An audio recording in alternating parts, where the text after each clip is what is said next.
Thank you, Mr. Chairman, and thank you, Senator Hawley, as well, and welcome to the committee. Welcome to all the new members of the committee, and congratulations, Mr. Chairman. We are looking forward to the Lindsey Graham chairmanship of Judiciary, and I'm sure if... They'll make a movie about it, I'm sure. I am certain whatever else happens, it will not be boring. Welcome, Mr. Barr. Congratulations on your nomination yet again. And let me say thank you. You and I have visited before about this, but the past 2 years have been a difficult time at the Department of Justice. And you and I and many on this committee hold the Justice Department in very high esteem. Indeed, I would even say revere the department and its century-long tradition of enforcing the law without regard to party and without regard to partisanship. And I commend you for your willingness to go back and serve once again. I think that is a good step for the department and a good step for strengthening the department. You know, I would note 27 years ago, when you did this previously, when you were last nominated to be Attorney General, when I think you may have been about Liam's age at the time, it was a different time. Then Chairman of the Judiciary Committee, Joe Biden, said at the time that he found you to be, quote, honest, and that you, quote, understand and are committed to the dual responsibility of the office of the Attorney General. Chairman Biden also said that, quote, this commitment to the public interest above all else is a critical attribute in an Attorney General, and I will vote to confirm Mr. Barr. Senator Ted Kennedy likewise noted your dedication to public service. Senator Fritz Hollings said, quote, Mr. Barr has a distinguished academic background and impressive experience in private sector as well as in public service. Most important, Bill Barr is a known quantity. He has done a truly outstanding job as Deputy Attorney General for the last year and a half, during which time he has worked with many of us in this body, earning our respect for his professionalism and competence. And Senator Cole said that, quote, your willingness to discuss the issues is a refreshing change in the confirmation process, and it would be wise of future nominees to follow Mr. Barr's example. At that hearing, you were confirmed by this committee unanimously, as you had been twice previously for senior appointments to the Department of Justice. Now, we all recognize that was a different time. I think given the environment we are in now, few expect this committee vote to be unanimous. But I would hope those voices from the past, from Democrats who were respected by members of this committee, will be heard today as well. One of the questions you were asked, if I might paraphrase, was, why on earth would you take this job? And your answer, if I recall correctly, concerned your commitment both to the department and the rule of law. Would you tell this committee, in your judgment, why the rule of law matters? Why is that important? Well, you know, as our framers said in the Federalist Papers, the art of setting up a government is to have a government that's strong enough to perform the functions that a government has to perform, while at the same time not being so strong that it can oppress its own people. And the rule of law ensures that precisely that the government does not oppress its own people. And when people are accused of wrongdoing, our system essentially gives them the benefit of the doubt and gives them rights to bring them up essentially to the same level as the government. And the process we go through is there to ensure that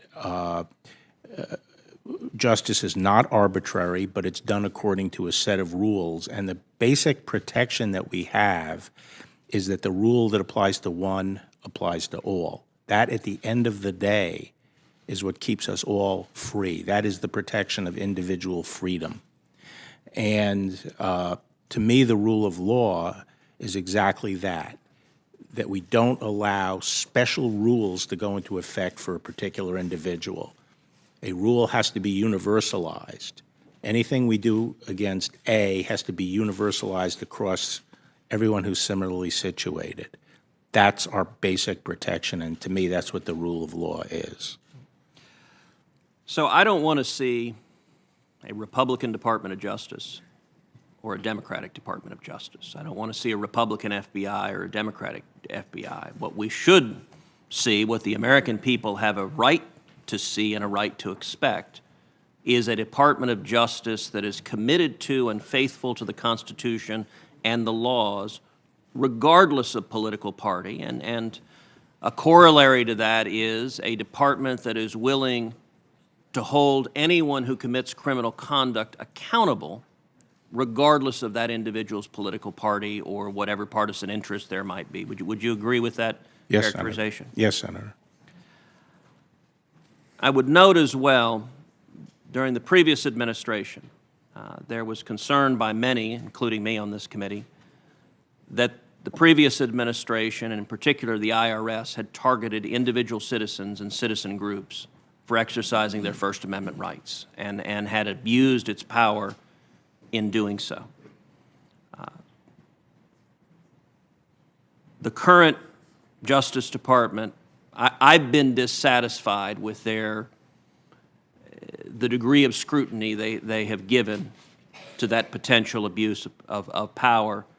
And I'm going to ask you going forward, if you are confirmed, to examine that conduct and ensure that if laws were broken, that individuals are held accountable. Let me shift to a different topic. One of the most important safeguards of our liberties is the Bill of Rights. And the Attorney General has a unique responsibility defending the Constitution. Can you share for this committee, in your view, the importance of free speech, of the protections that the First Amendment provides to Americans to speak, and even to speak on unpopular or politically disfavored topics? I think free speech is at the core of our system because we believe in the democratic process and power shifting through the processes of voting by an informed electorate. And free speech is foundational to the ability to have a democratic process. The framers, I think, believe that the dialectic, the clashing of ideas in the public marketplace, is the way to arrive at the truth. And that is one function. Another function of free speech is that it's the substitute for other means of settling differences.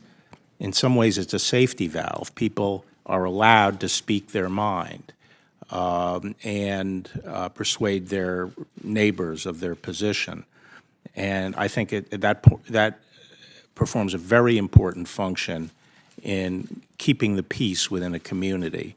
And if speech is suppressed, it can lead to the building up of pressures within society that sometimes can be explosive. How about your views on religious liberty? And would you share your thoughts on the importance of the religious liberty protections in the First Amendment in terms of protecting our diverse and pluralistic society? Yes, I think the framers believe that our system, they said that our system only works if the people are in a position to control themselves. Our government is an experiment in how much freedom we can allow the people without tearing ourselves apart. And they believed fewer laws, more self-control, and they believed that part of that self-control, and I know there are many people here who disagree, in our society, not here, but in our society who disagree, but they believe part of that self-control ultimately came from religious values. And I think it's important underpinning of our system that we permit. I believe in the separation of church and state, but I am sometimes concerned that we not use governmental power to suppress the freedoms of traditional religious communities in our country. Final question. The Department of Justice is charged with defending the United States, but that doesn't mean that the Department of Justice always must argue for maximum federal power. There are important restraints on federal power, whether civil liberties protections in a criminal context, whether the Takings Clause, or whether the 10th Amendment and federalism. Can you briefly share your thoughts on the appropriate balance of respecting the limitations on federal power?